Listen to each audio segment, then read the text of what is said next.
فَلْيَضْحَكُوا قَلِيلًا، چاہیے کہ ہنسیں کم، انہیں کم ہنسنا چاہیے. وَلْيَبْكُوا كَثِيرًا، اور چاہیے کہ روئیں زیادہ. کیوں؟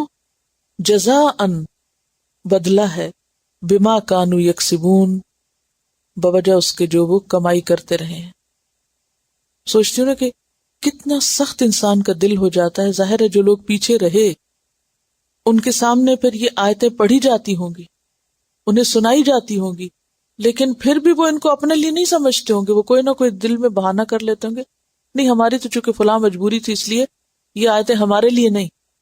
اگر کوئی ایک منافق بھی یہ یقین کر لیتا کہ یہ آیت میرے بارے میں ہے تو ہو نہیں سکتا تھا کہ پھر وہ منافق رہتا. منافقت کی سب سے بڑی وجہ شعور کی کمی ہے، بات کو اپنے لیے نہ لینا اور اپنے لیے نہ سمجھنا. اور یہ کتنی انسان کی کمزوری ہے نا کہ جب بھی کوئی آیت آتی ہے یا جب بھی کوئی حکم آتا ہے تو ہم ہمیشہ اس میں دوسروں کو تلاش کرنے لگتے ہیں کہ کون کون یہ کرتا ہے. دوسروں کی خامیاں زیادہ نظر آتی ہیں اور اپنے طرف نہیں لے کے جاتے اس بات کو کہ کہیں یہ میری کہانی تو نہیں، یہ میرے بارے میں تو نہیں کہا جا رہا. یہی ناسمجھی ہوتی ہے انسان کی کہ وہ ہر بات کرو خوروں کی طرف پھیر دے. یہ آیت یہ اس کے بارے میں، یہ آیت اور یہ خامی اور یہ غلطی فلاں کی ہے، اور اپنی غلطیوں پہ پردہ ڈال دے، نہ ان کا اعتراف اور نہ ان کی اصلاح. فَلْيَضْحَكُوا قَلِيلًا، اور يَضْحَكُوا کا لفظ ضحک سے ہے، ضاد حیک کاف، منہ کھول کے ہنسنا جس سے دانت نظر آئیں، یعنی بتیسی دکھانا جسے کہتے ہیں نا کہ منہ کھول کے نہ ہنسے. مسکرانا تو منع نہیں ہے لیکن بہت کہکے لگانا اور بہت لاؤڈلی ہنستے رہنا منع ہے. تو انہیں چاہیے کہ وہ کم ہنسا کریں. اب قلیلاً کا وزن کیا ہے؟ فعیل. فعیل بعض اوقات مصدر ہوتا ہے اور بعض اوقات ظرف ہوتا ہے. فعیل مصدر کا وزن بھی ہے اور ظرف کا بھی ہے. تو اگر ہم مصدر مانے اس کو تو کیا مانا ہوگا؟ چاہیے کہ ہنسے، ہنسنا تھوڑا. ضحکن قلیلاً، قلیلاً پھر صفت ہو جائے گی. قلیلاً کیا ہوگا؟ صفت. اور اگر اس کو ظرف مانے تھوڑا وقت، ہنسے، ہنسنا تھوڑا، یعنی تھوڑا کیا؟ تھوڑا وقت، تھوڑی دیر ہنسا کریں، ہر وقت نہ ہنستے رہیں، یہ مانا ہوگا. اور اسی طرح کثیرن بھی کیا ہے؟ فعیل کے وزن پر، کثیر فعیل کی طرح، تو وہ بھی اسی طرح زمانے اور مصدر دونوں معنی میں آ سکتا ہے. زیادہ وقت رویا کریں. اب اگرچہ یہ منافقین کے بارے میں ہے کہ ان کو اپنا انجام نظر کیوں نہیں آتا، جو ان کا انجام ہے اگر اس کے بارے میں یہ سوچیں تو ان کا سارا ہنسنا ختم ہو جائے، پھر یہ زیادہ ہنس نہ سکیں. اور انہیں ہنسنا چاہیے بھی نہیں کہ ان کے اعمال ایسے ہیں کہ جس پہ یہ کیسے ہنس سکتے ہیں. وہ کہتے ہیں نا کہ بعض اوقات انسان ہنس رہا ہوتا ہے اور اس کی موت اور اس کی آخرت جو ہے وہ اس کے سامنے نہیں ہوتی. اگر انسان اپنے انجام کو دیکھ لے کہ اس کے ساتھ ہونے کیا والا ہے تو ہنسنا چھوڑ دے. اور اس کے بارے میں نبی صلی اللہ علیہ وسلم کی ایک حدیث بھی ہے. آپ نے فرمایا، مسند احمد کی حدیث ہے، کہ جو کچھ میں جانتا ہوں اگر تم جانتے تو ہنستے کم اور زیادہ روتے، اور بستروں پر عورتوں سے لذت اندوز نہ ہوتے، اور میدانوں میں نکل کر اللہ سے زاری کرتے، پھر تم خوب روتے.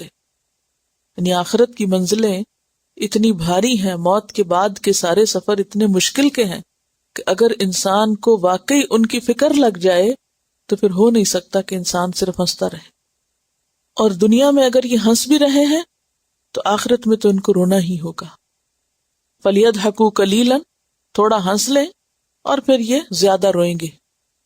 حاکم نے روایت کی ہے ایک حدیث کہ دوزخی اتنا روئیں گے کہ اگر ان کے آنسوؤں میں کشتیاں چلا دی جائیں تو بھی چل جائیں، اور پھر جب پانی ختم ہو جائے گا تو خون کے آنسو روئیں گے. انسان صرف اس وقت ہنس سکتا ہے زیادہ جب وہ غافل ہو، وہ بھولا ہوا ہو انجام کو. فَلْيَضْحَكُوا قَلِيلًا وَلْيَبْكُوا كَثِيرًا جَزَاءً بِمَا كَانُوا يَكْسِبُونَ، یہ بدلہ ہے ان کی اپنی ہی کمائی کا. ایک کتاب ہے رسول اللہ کے آنسو اور رسول اللہ کی مسکراہٹیں صلی اللہ علیہ وسلم. یہ دو چھوٹی چھوٹی کتابیں ہیں، بہت ہی مفید ہیں.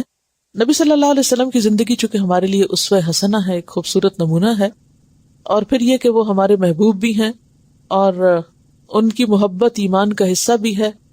ایمان مکمل ہی نہیں جب تک آپ سے محبت نہ ہو، اور صرف محبت نہیں بلکہ ہر چیز سے زیادہ محبت. اور جس سے انسان محبت کرتا ہے اس کی ہر بات جاننے کی کوشش بھی کرتا ہے. یعنی محبت کا تقاضا کیا ہوتا ہے کہ انسان پھر مزید اس کے بارے میں جانے. اب آپ کے بارے میں جب ہم جانتے ہیں تو عموماً جب سیرت کی کتابیں وغیرہ پڑھتے ہیں تو ان میں غزوات کا ذکر کافی ہوتا ہے اور کچھ اور چیزوں کو کافی ہائی لائٹ کیا جاتا ہے، لیکن آپ کی شخصیت کے کچھ حصے جن میں ایک بالکل عام شخص کے لیے رہنمائی ہے وہ بعض اوقات سامنے نہیں آتے، یا آتے بھی ہیں تو مختلف حصوں میں ادھر ادھر اور اس سے ایک پوری تصویر نہیں بنتی. تو اس میں سے چند ایک واقعات میں آپ کو ذکر کرتی ہوں کہ آپ صلی اللہ علیہ وسلم کن کن موقعوں پہ روئے. رسول اکرم صلی اللہ علیہ وسلم والدہ کی قبر کے پاس بیٹھ کر اتنا روئے، صحابہ فرماتے ہیں ہم نے آپ کو اتنا کبھی روتے نہ دیکھا. عبد المطلب کا جنازہ اٹھا تو آپ پیچھے پیچھے روتے ہوئے جا رہے تھے. ابو طالب نے رسول اللہ صلی اللہ علیہ وسلم کی آنکھوں میں آنسو دیکھے تو دل پکڑ کر بیٹھ گئے. ابو طالب کے بے دین فوت ہونے پر آپ کی آنکھوں سے آنسو جاری ہو گئے اور آپ زاروں قطار رونے لگ گئے. آپ صلی اللہ علیہ وسلم حضرت خدیجہ کی یاد میں آنسو بہاتے، یعنی ان کو یاد کر کے بھی روتے. نبی صلی اللہ علیہ وسلم نے حضرت خدیجہ کی وفات کے بعد ان کی نشانی دیکھی، یعنی وہ ہار دیکھا تو آنکھوں سے اشک رواں ہو گئے. حضرت صدیق اکبر زخمی حالت میں آپ کی ملاقات کے لیے آئے تو آپ ان پہ جھک پڑے اور آنکھوں سے آنسو چھلک آئے. حضرت بلال کے مصائب سن کر آپ کی آنکھیں اشک بار ہو گئیں. یعنی یہ مختلف واقعات ہیں جن کی تفصیل ہے، لیکن یہ صرف اشارات بتا رہی ہوں. مرض الموت میں آپ نے حضرت ابو ذر کا ہاتھ جسم سے چمٹا لیا اور رو پڑے. حضرت سمیہ کی بے بسی دیکھی تو آپ کی آنکھوں میں آنسو بھر آئے. کون تھی حضرت سمیہ؟ جو سب سے پہلے شہید ہوئی تھی. جب آپ مکہ سے نکلے تو پیچھے پلٹ کے مکہ کی طرف دیکھا اور رو پڑے اور کہا اگر مجھے یہاں سے نکالا نہ جاتا تو اللہ کی قسم میں کبھی نہ جاتا.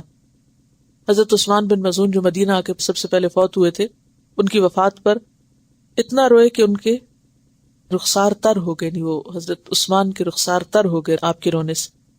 حضرت رقیہ کی وفات پر آپ روئے جو آپ کی بیٹی تھی. رسول اللہ صلی اللہ علیہ وسلم اپنی بیٹی ام کلثوم کی قبر پر روئے. حضرت زینب کو جب دفن کرنے لگے تو آنکھوں سے آنسو کی جھڑیاں لگ گئیں.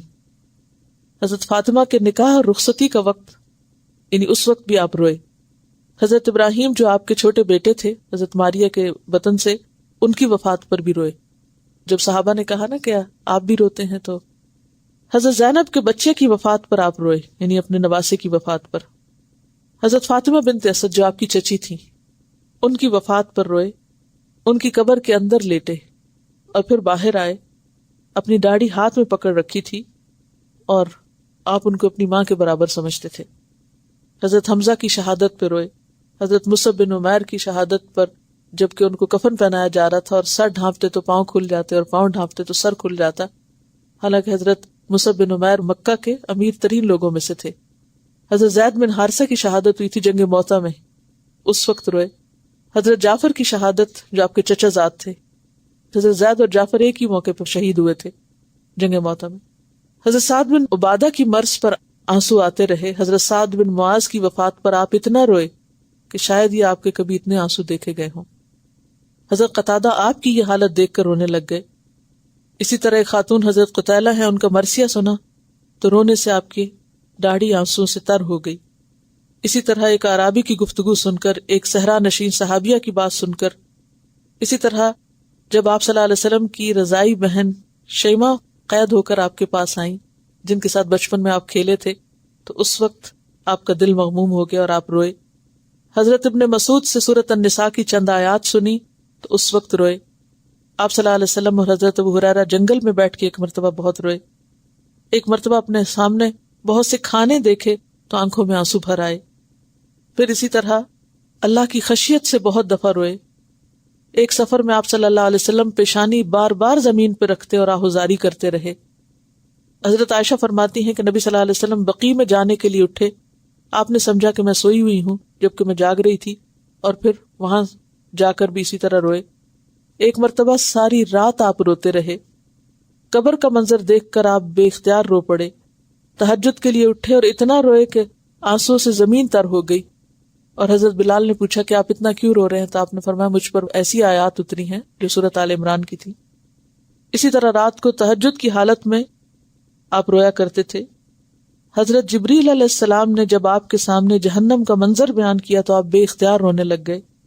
اسی طرح بدر کے موقع پر اور اسی طرح بیر معونہ کا واقعہ جس میں بہت سارے قراء کو آپ نے بھیجا تھا اور ان کو شہید کر دیا گیا تھا، جب آپ کو خبر پہنچی کہ آپ کے ساتھی شہید ہوئے ہیں تو اس موقع پر آپ بہت روئے.